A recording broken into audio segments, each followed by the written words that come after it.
most, that it will bring them to get closer to you. Thank you, Lord, in Jesus' name. Amen. Amen. Amen. Amen.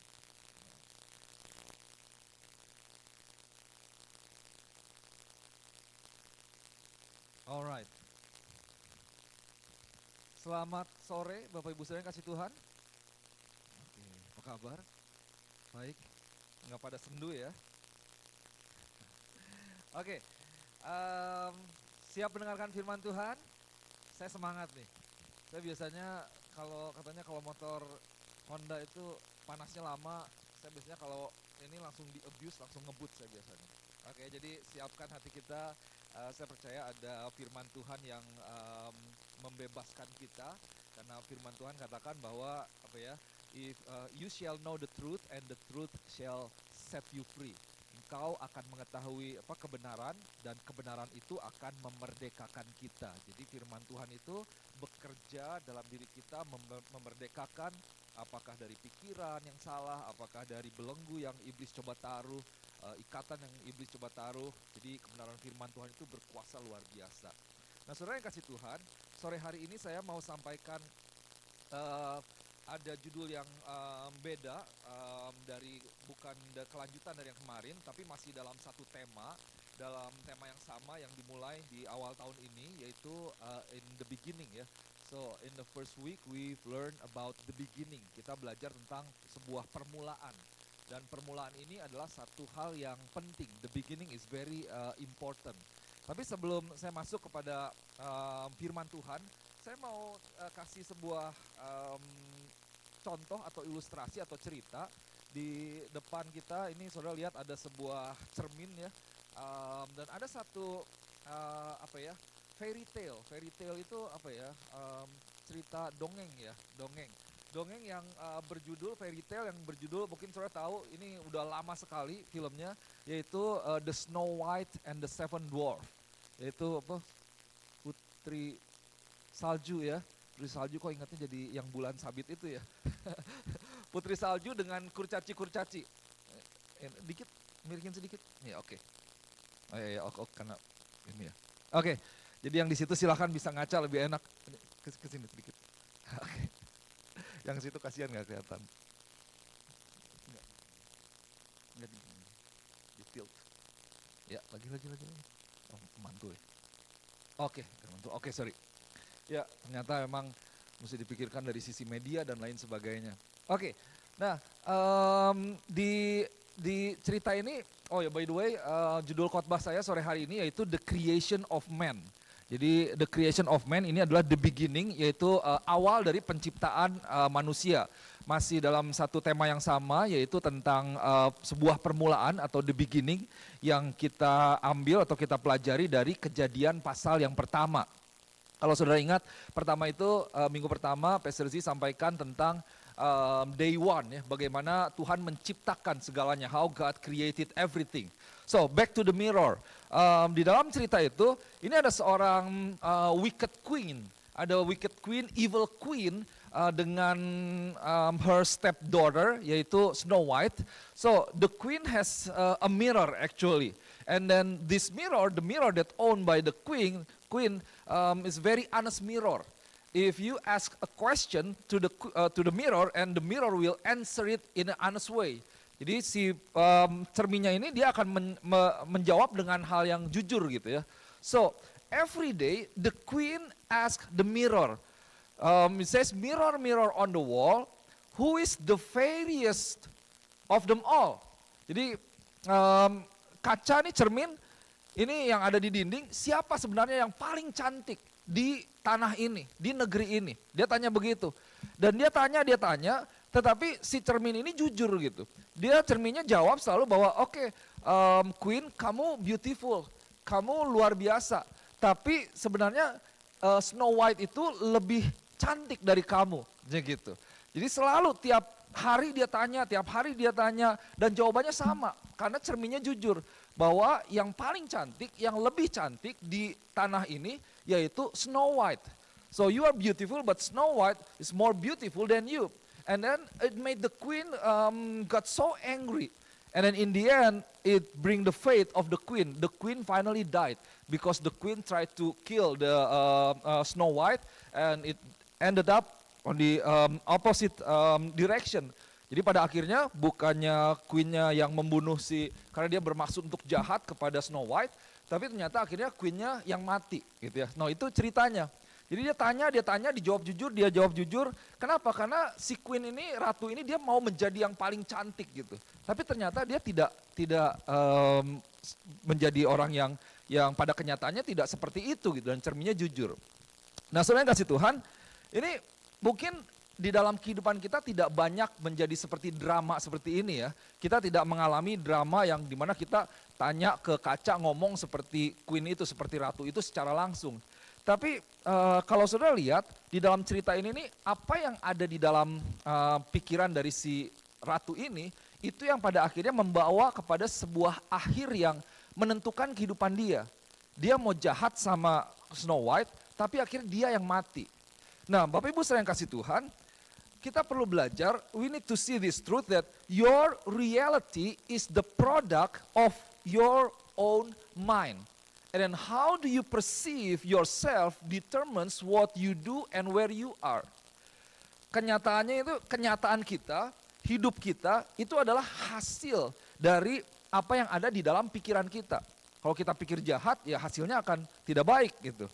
Kemudian apa yang kita lihat, yang kita ciptakan, yang kita bayangkan tentang diri kita, itu akan menentukan apa yang akan kita lakukan, dan pada akhirnya kita akan berada di mana. Nah karena si queen ini dia melihat bahwa oh ini nih Snow White nih ya, jadi saingan saya ini yang jahat nih. Buat si queen yang jahat, padahal dia yang jahat. Akhirnya membawa dia ingin membunuh si putri salju ini. Tapi akhirnya dia sendiri justru yang mati. So, jadi apa yang sebenarnya kita lakukan di dalam kehidupan kita itu semuanya bergantung kepada apa yang ada di dalam kepala kita. Bagaimana kita berpikir tentang sesuatu, bagaimana kita melihat sesuatu, bagaimana kita memandang orang lain, memandang pekerjaan. Nah itu akan menentukan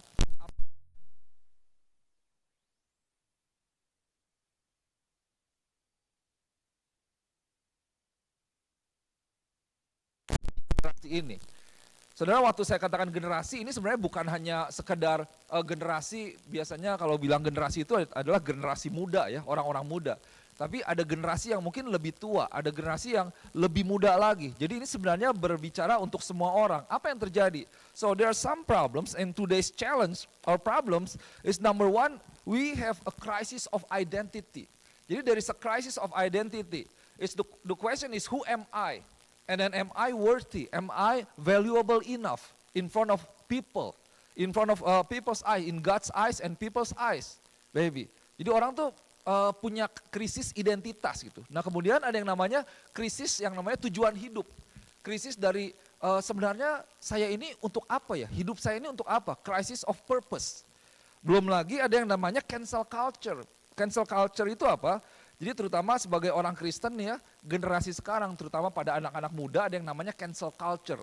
Kalau saudara ngaku sebagai Kristen, saudara ya secara terang-terangan mengaku orang Kristen, banyak orang gak suka, saudara mungkin gak akan ditemenin, saudara akan dimusuhin, bisa jadi dijauhi, dan bisa jadi dijelek-jelekan di dalam sosial media gitu. Secara terang-terangan bahwa oh nih Kristen gak benar dan lain sebagainya. Jadi ada satu kebenaran yang sebenarnya ada pada mulanya itu di-cancel, diganti gitu.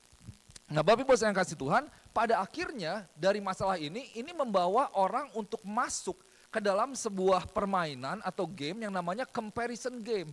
Comparison game itu apa? Jadi kita membandingkan diri kita dengan orang lain. Nah ini bahaya nih. It is a very dangerous game called comparison game. Saudara, di dalam pelayanan saya yang udah lumayan, saya pikir, dan dalam sepanjang pelayanan saya menemukan bahwa orang bisa sukses begitu luar biasa ya, tetapi mereka tetap hidup berusaha untuk mendapatkan validasi dari orang lain. Mereka bisa dikatakan sukses, tetapi apa yang mereka lakukan, itu mereka melakukan sesuatu untuk mendapatkan sebuah persetujuan dari orang lain, untuk diakui oleh orang lain. Atau bahkan untuk dipuji, untuk dikasih like di dalam orang lain. Apalagi orang yang gak sukses dalam hidupnya. Orang yang sukses saja bisa seperti itu gitu. So many people, no matter how they are, people can be successful, yet they live to get a validation, approval from other people, doing something for the sake of seeking of approval from other people. You know, this is dangerous. Ini bahaya nih. Jadi nggak tua, nggak muda, mereka mencoba untuk validate diri mereka bahwa saya berharga nih kenapa ya? Saya pengen diakui orang, saya pengen istilahnya temenin orang, pengen dilihat berharga oleh orang lain. Nah, inilah akar dari masalah yang istilahnya menjadi banyak hal, berbuah kepada banyak hal, yaitu apa? Adanya krisis identitas dan krisis tujuan hidup. Dan kemudian kita juga nggak berani, apalagi menyatakan tentang iman kepercayaan kita.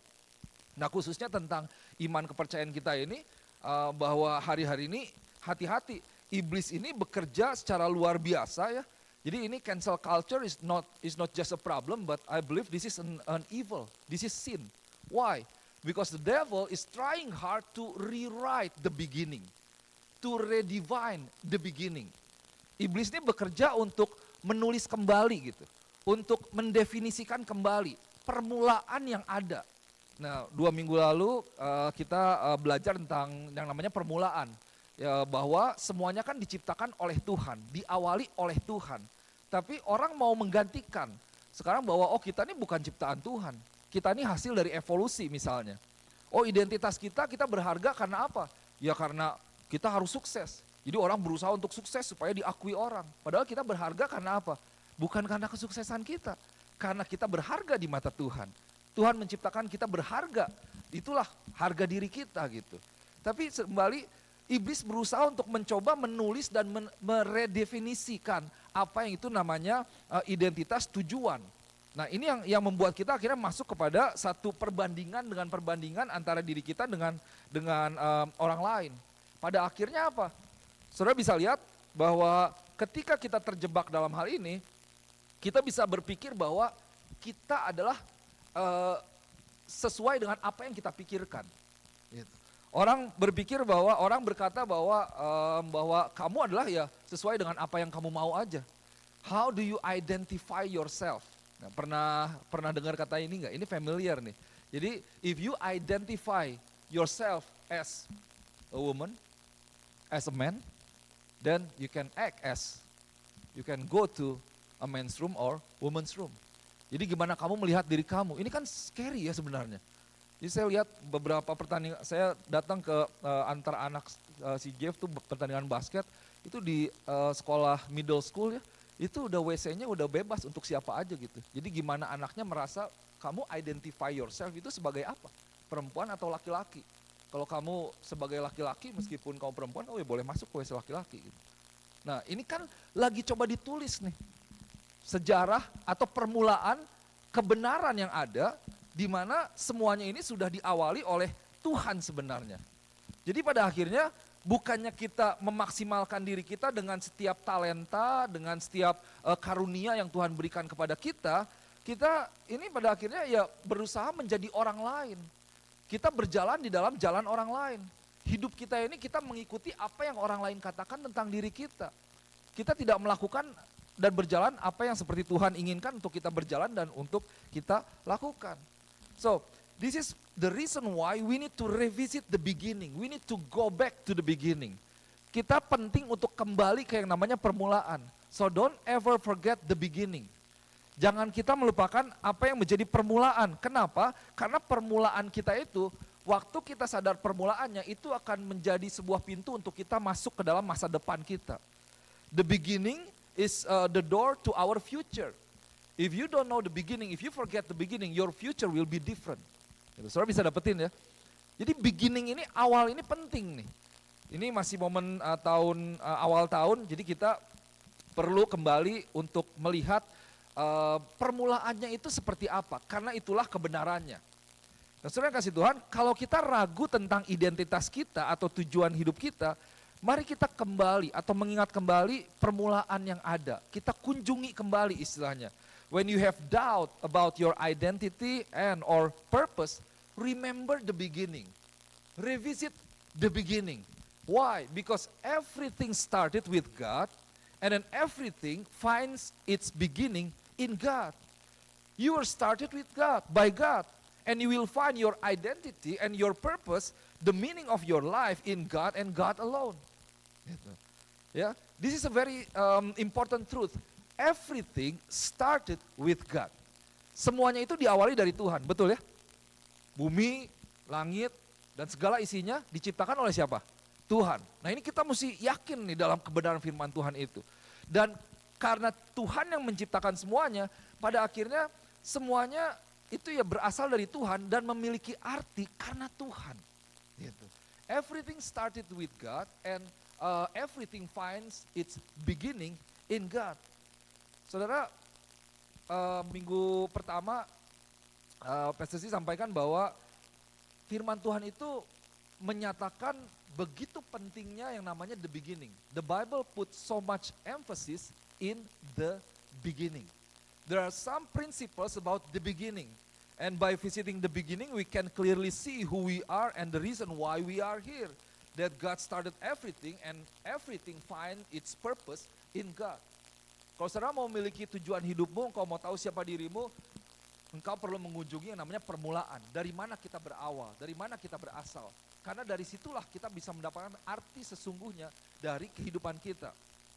Now, the problem is that so many mirrors are not like the Queen's mirror. If you don't know your beginning, if you are not firm in your beginning, chances at that you will try to find a mirror. You will try to ask the mirror, which is different kind of people, your friends, your colleague, your parents maybe. And good thing if they are Christians, if they know the truth, the principles of the Bible. But if they don't know God, they will give you an ideas that's completely different than the truth. Kalau kita nggak kuat dalam siapa diri kita nih, kita akan selalu tanya, kita akan selalu kembali kepada cermin istilahnya. Waktu kita kembali ke cermin, kita tanya, ini saya sebenarnya cantik nggak ya? Saya berharga nggak gitu? Saya bisa melakukan sesuatu atau enggak ya?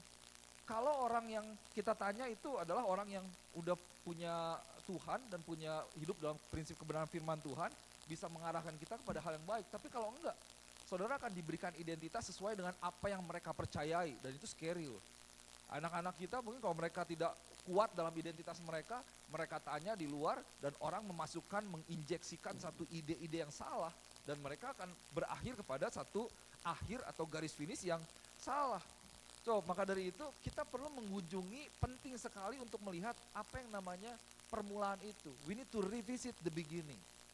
Kalau enggak ya kembali, kita akan kembali ngaca lagi atau cari kaca lagi, cari cermin lagi untuk memenuhi jawaban, untuk memenuhi pertanyaan yang kita miliki dalam diri kita tentang kehidupan.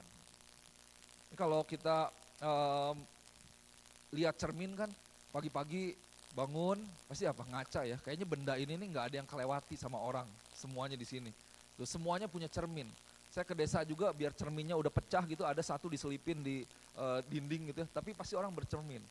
Nanti saudara mau keluar, sebelum keluar di rumah ada jendela, sebelum di pintu, ntar mungkin cari bayangan lagi gitu ngelihat, cek dulu terakhir gitu.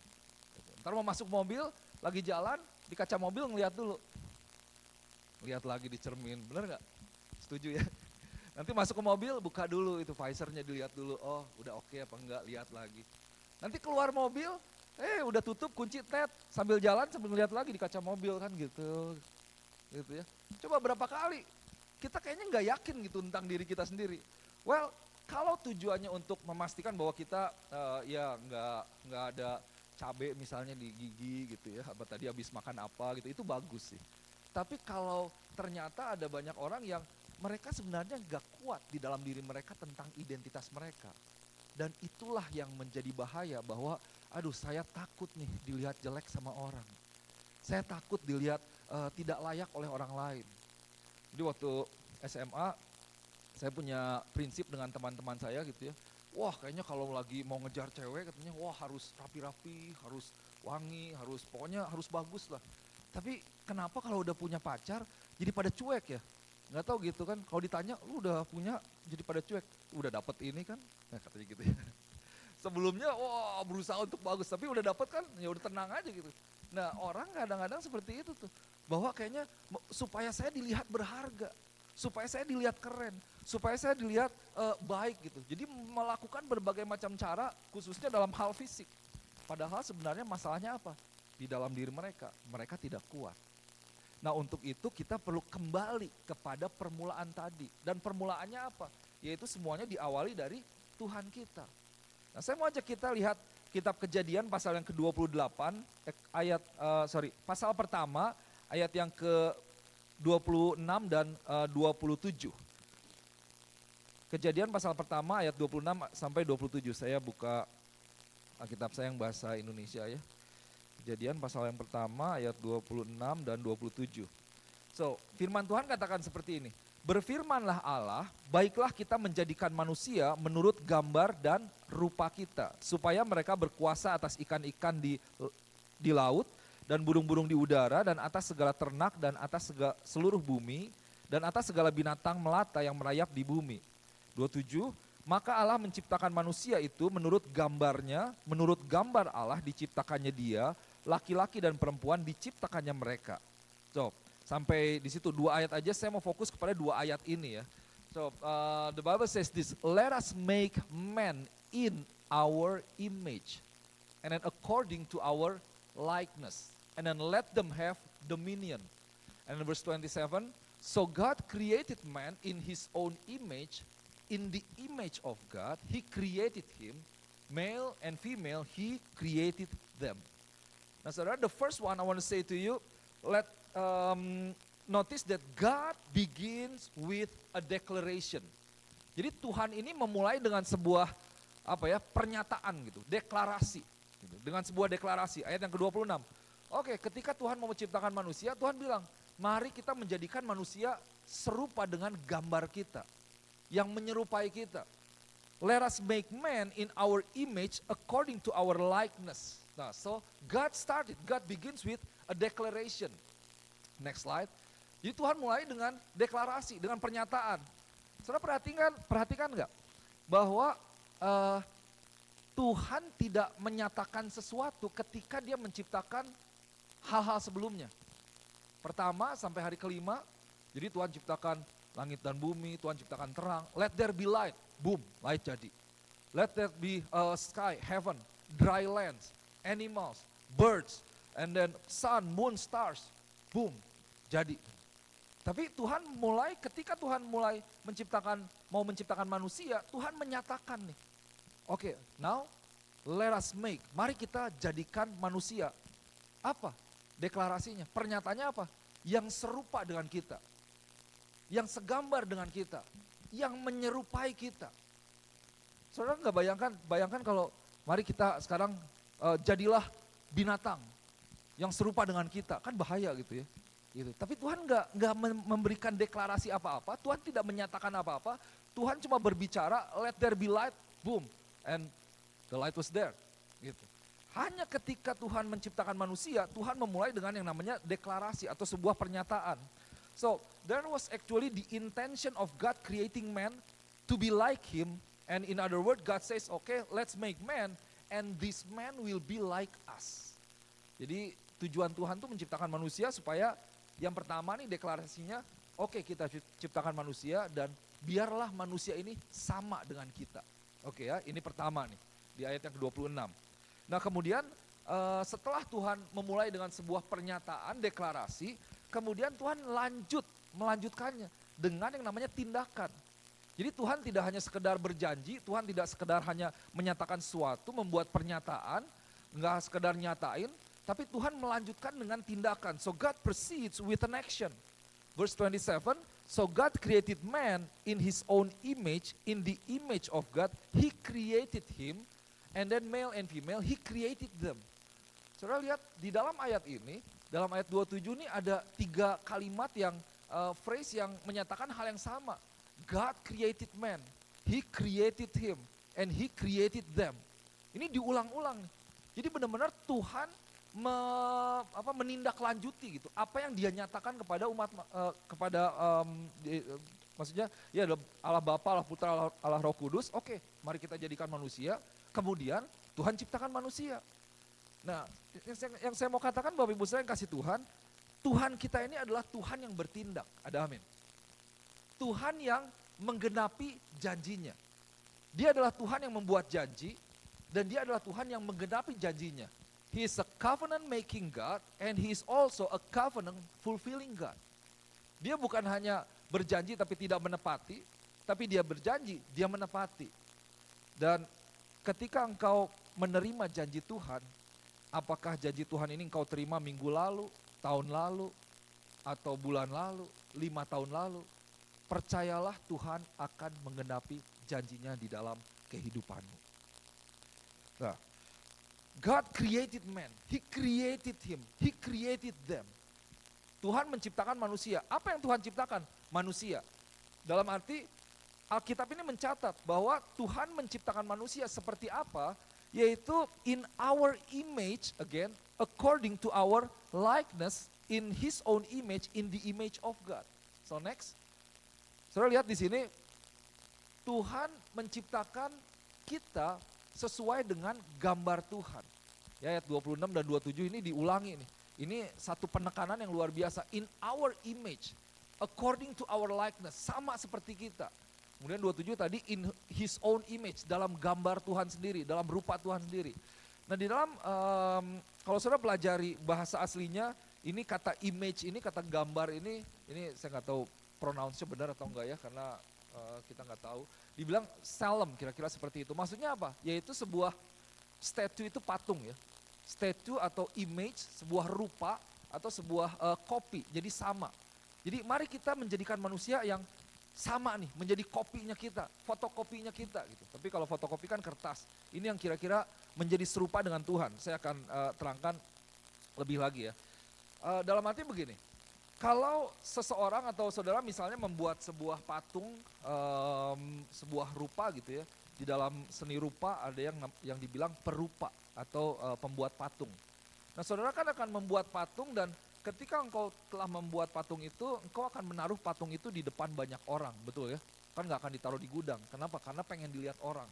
Dan kita akan coba taruh di tempat yang banyak orang lewat, yang bisa dilihat oleh banyak orang. Mungkin kayak di Boston Common kah, di Rochester Common atau di Rockefeller kalau bisa.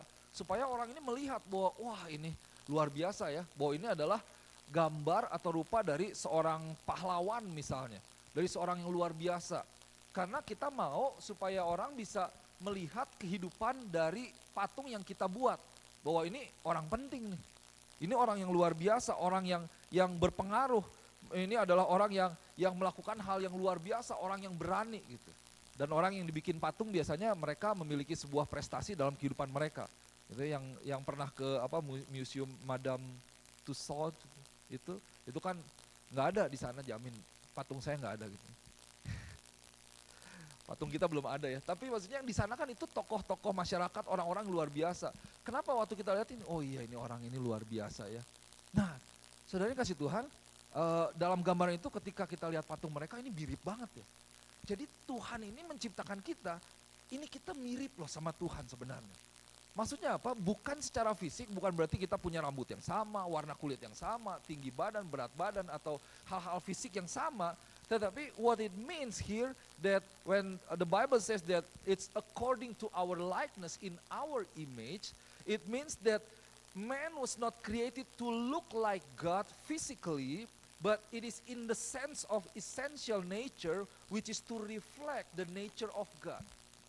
Jadi waktu Tuhan menciptakan manusia itu bukan supaya menjadi sama secara fisik, tetapi secara esensi, kita ini secara esensi boleh merefleksikan, boleh menggambarkan alaminya Tuhan itu seperti apa. Jadi kalau orang melihat kita, orang ini bisa melihat Tuhan. Orang ini bisa mengenal Tuhan gitu. Ada satu istilah sederhana like father like son.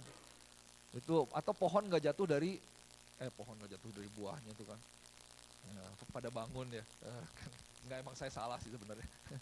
Buah nggak jatuh jauh dari pohonnya. Ya gimana anaknya ya itulah bapaknya kan gitu kira-kira. Itulah orang tuanya. Maksudnya, iya emangnya sifatnya sama banget gitu. Mungkin mukanya beda gitu. Tapi karakternya bisa sama. Ya dia seperti itu.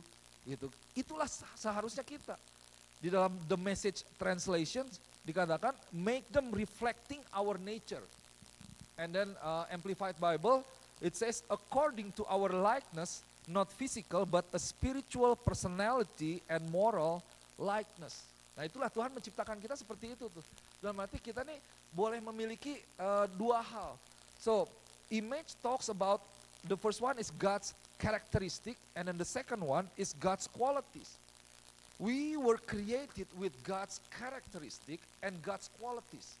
Kita diciptakan dengan yang namanya karakteristiknya Tuhan, ciri-cirinya Tuhan. Dan kemudian kualitasnya Tuhan. Kualitas Tuhan apa?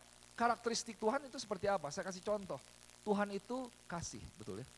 God is love. And then God is holy. Tuhan itu kudus. Kemudian God is righteous. Tuhan itu benar gitu. Nah, ketika Tuhan menciptakan Adam dan Hawa memiliki karakteristik dan kualitas Tuhan. Mereka hidup mengasihi satu sama lain dengan kasih yang benar, dengan kasih yang sesungguhnya. Mereka kudus loh. Dan mereka menyatakan hidup dalam kebenaran. Ingat bahwa sebelum dosa masuk, mereka kudus. Mereka sinless, tidak ada dosa. Di Taman Eden itu gak ada dosa. Ini sebelum iblis coba tawarin buah dan dosa masuk. Tapi kan Adam dan Hawa mereka hidup dalam kekudusan. Mereka hidup di dalam kebenaran Tuhan. Mereka memiliki kasih yang sempurna dan semuanya baik. Wah ini tertata, rapi, baik sekali. Dan gak ada yang namanya dosa. Sampai akhirnya memang dosa masuk.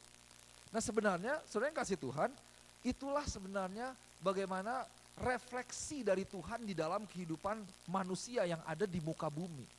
Dan sebenarnya diri kita diciptakan dengan kualitas, dengan karakteristik yang dari Tuhan. All of us have God's characteristic and God's qualities in us, in our life. So we can say yes, by the grace of God and by the power of the Holy Spirit, yes, we can love each other. We can forgive others who sin against us. We can forgive our enemies. We can live with them. Yes, by the power and by the grace of God, by the power of the Holy Spirit, we can live in righteousness and we can live in holiness. Do you believe that? Dengan kekuatan dari Roh Kudus ya, dengan kasih karunia Tuhan, kita nih sebenarnya bisa loh hidup kudus. Benar gak? Kita bisa hidup dalam kebenaran firman Tuhan. Kita bisa menyatakan atau merefleksikan Tuhan dalam kehidupan kita. Dengan kekuatan kita sendiri mungkin kita gagal untuk mengasihi orang, untuk mengampuni orang. Tapi dengan Roh Kudus dalam kita, dengan kemurahan Tuhan, dengan Yesus yang mati buat kita bisa mengampuni orang, kita bisa mengasihi orang, kita bisa melayani orang, bahkan musuh-musuh kita. Nah itulah hidup di dalam Tuhan, di mana kita menyatakan Tuhan lewat kehidupan kita. So, saya mau ajak kita nyatakan ya, sore hari ini bersama-sama. Saudara ulangi setelah saya katakan ya, ulangi bersama-sama setelah saya katakan kebenaran ini. So, first one, God's characteristic is in me. Coba katakan. And God's qualities is in me. Jadi karakteristiknya Tuhan itu ada di dalam diri saya dan kualitas Tuhan itu ada di dalam diri saya. Saya bisa hidup dengan kualitas Tuhan, saya bisa hidup dengan karakteristik yang sesuai dengan karakteristiknya Tuhan. Nah berikutnya, next ya. Next, the Bible says this. We were created in the likeness of God, according to our likeness. Now likeness means to function like.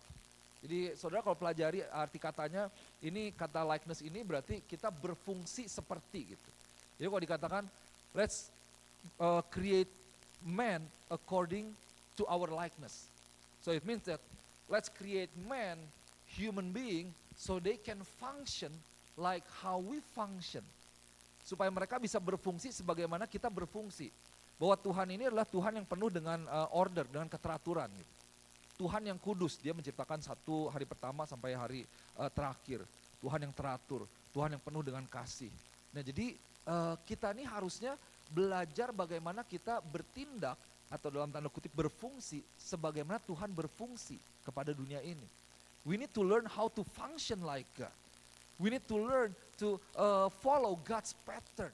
perlu belajar untuk mengikuti ini polanya Tuhan ini seperti apa yang Tuhan lakukan.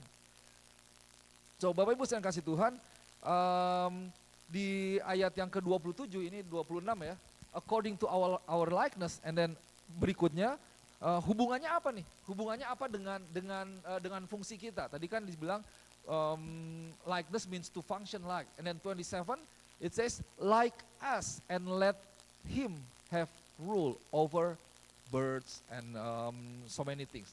Saudara perhatikan di sini. Di sini ada titik 2 ya. Jadi saya bawa ini dengan terjemahan yang berbeda supaya kita bisa mengerti. Kan 26 dibilang sesuai dengan gambar kita, according to our likeness or like us. Titik 2, berarti titik 2 itu kan penjelasan ya. Kenapa gitu?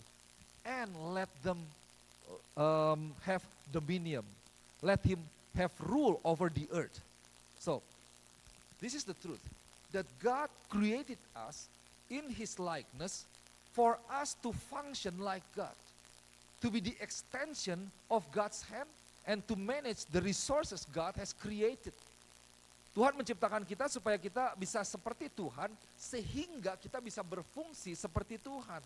Kita menjadi perpanjangan tangan Tuhan yang mengatur, yang memaksimalkan, yang mengendalikan, yang memiliki otoritas atas segala hal yang Tuhan telah ciptakan di muka bumi ini. Terhadap ikan, bumi, dan lain sebagainya. Nah itu tujuan kehidupan kita nih. Kalau kita memiliki sesuatu barang elektronik misalnya, if you have something electronic, car or whatever, ya, if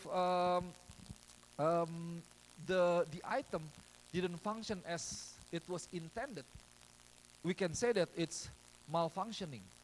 Ya. Kalau nggak berfungsi sebagaimana dia diciptakan kan alat itu, oh ini rusak nih, berarti dia nih nggak berfungsi nih, malfunction. Malfunction itu berarti kan tidak berfungsi. Tidak sesuai dengan fungsi awal dia dibuat gitu. Nah sayangnya banyak kehidupan manusia itu malfunction.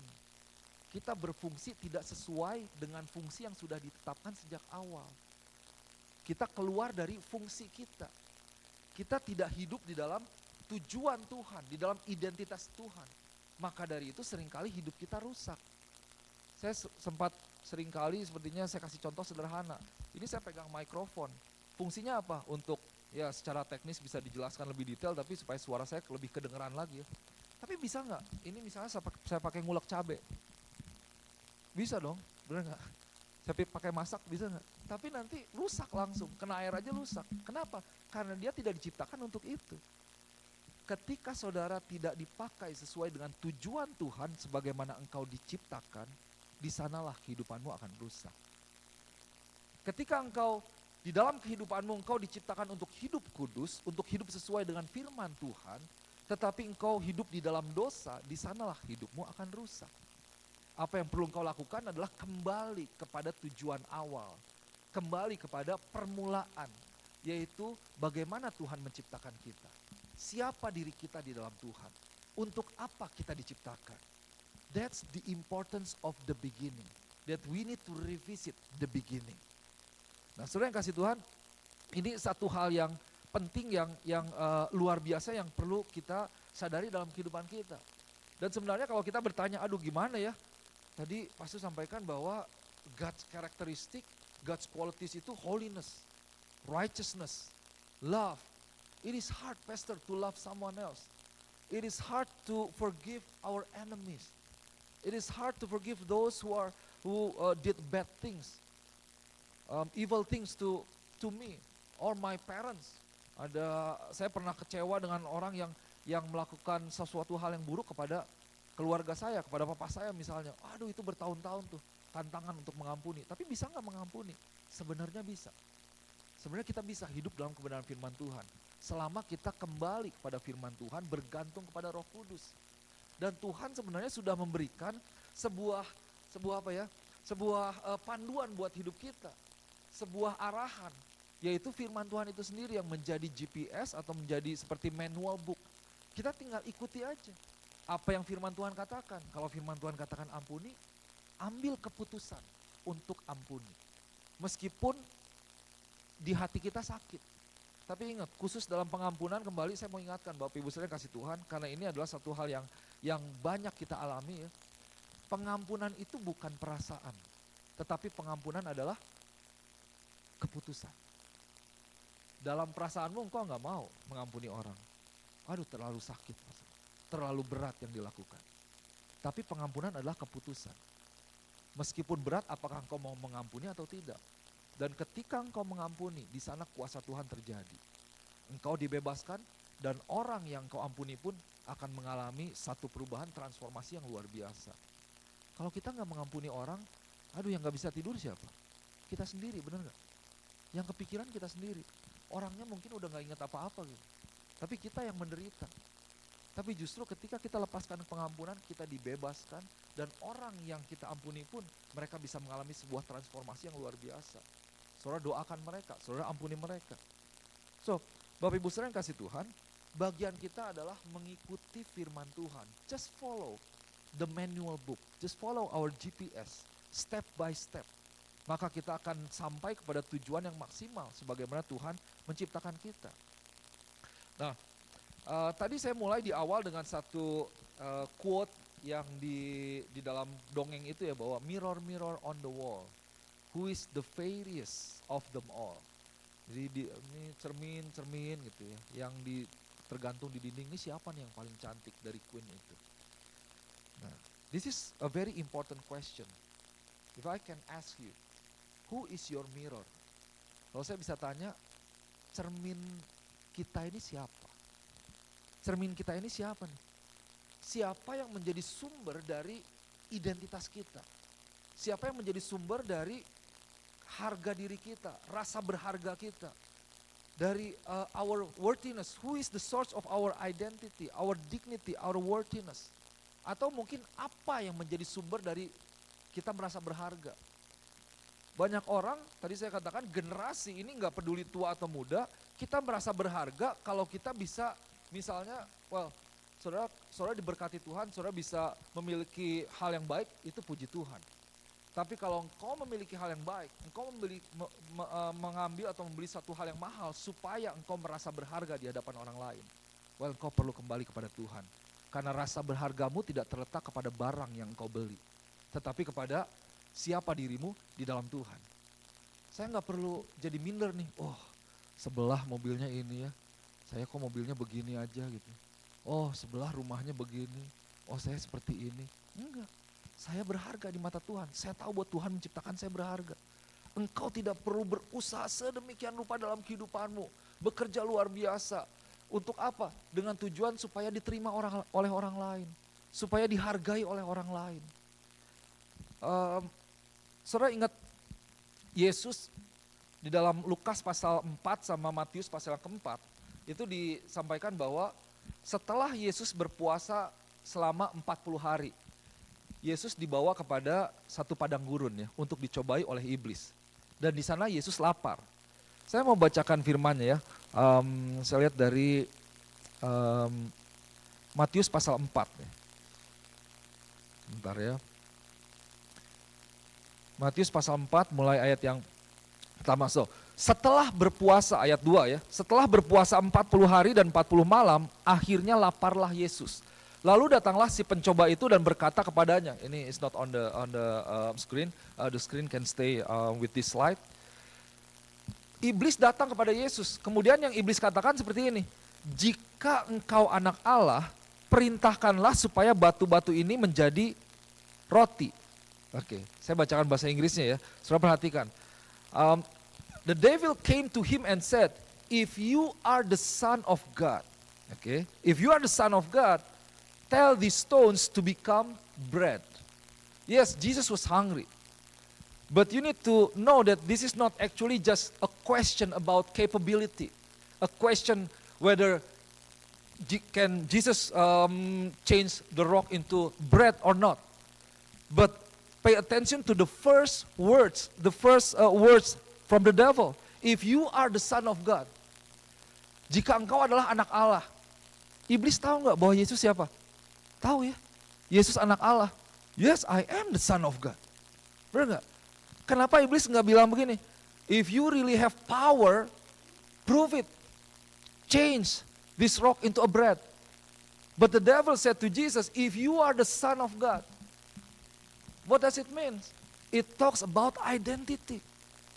And then later, bahkan yang ketiga dibilang bahwa, oke, kamu sujud menyembah kepadaku. Kamu lihat semuanya ini, dunia ini. Kalau kamu sujud, saya akan berikan semuanya. Itu untuk pertanyaan tentang apa? Itu tentang tujuan hidup. That's the question of purpose. Tadi kita nyanyi, I'm here to worship you. In the end, in heaven above, we will worship God and praise God. That's the purpose of our lives, actually.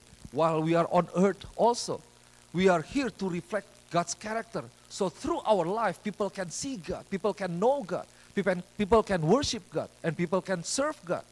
So that's our purpose. But see, even Jesus, saya bayangkan nih Yesus baru selesai 40 hari ya puasa. Di sini kita pernah puasa selama 30 hari, I believe ya. Saya pernah puasa 3 hari, 1 hari, 3 hari, 10 hari, dan 30 hari. Itu kan hari terakhir puasa. Wah, ingat nggak? Masih ingat nggak? Itu kayaknya ya, jalan tuh kayaknya melayang. Gitu. Goliat mana datang ke sini, gitu, berani mau ada tantangan apapun nggak takut, bener nggak? Wah kayaknya kita full of power gitu, kayaknya dengar suara Tuhan gampang banget gitu. Baca firman Tuhan langsung kebuka gitu, kalau mau ditulis langsung jurnalnya banyak banget tuh. Ini Yesus ditulis bahwa Yesus penuh dengan Roh Kudus pada akhir dia puasa. Tapi saudara, apa yang iblis tes kepada Tuhan pertama kali, it's about his identity.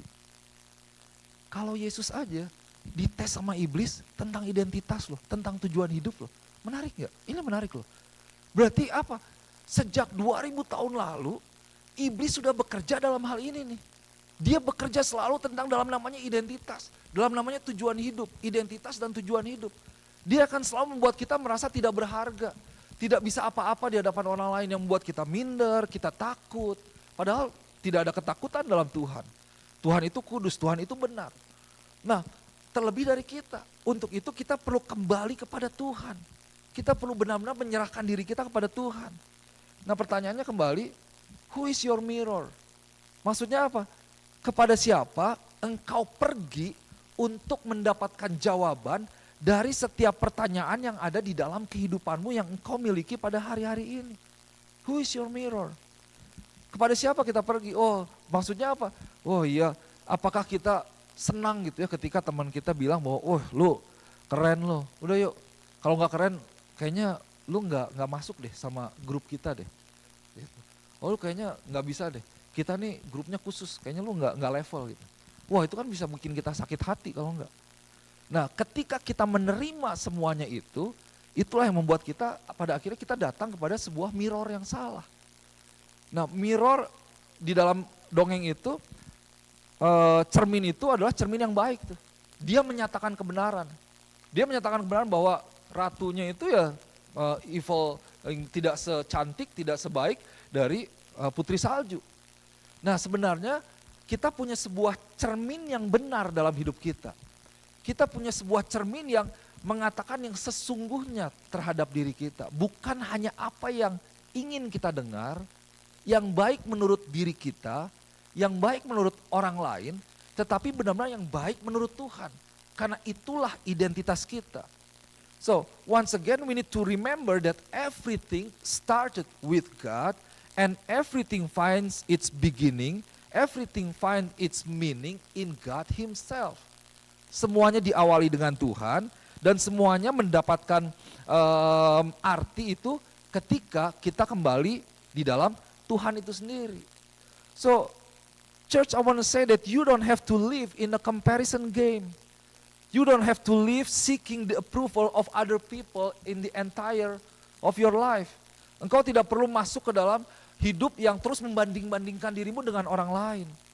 Engkau tidak perlu terjebak di dalam permainan ini. Engkau membandingkan, dia lebih keren, dia lebih berharga. Pada akhirnya enggak deh, jangan saya gitu. Mematikan dirimu, padahal Tuhan punya rencana yang luar biasa di dalam kehidupanmu. Tapi karena engkau membandingkan dirimu, engkau membandingkan posisimu, engkau membandingkan apa yang engkau lakukan dengan apa yang dia lakukan, membuat engkau berhenti, membuat engkau tidak memulai, membuat engkau tidak melakukan apa yang sebenarnya Tuhan mau untuk engkau lakukan.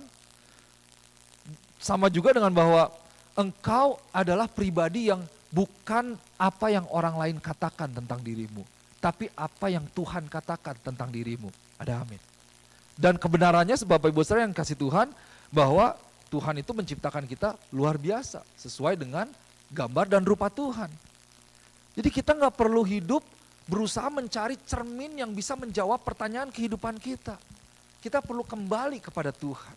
Karena Tuhan adalah kebenaran. Dan Tuhan akan menyatakan kebenaran itu tentang diri kita. Dan kebenaran itu yang akan memerdekakan kita.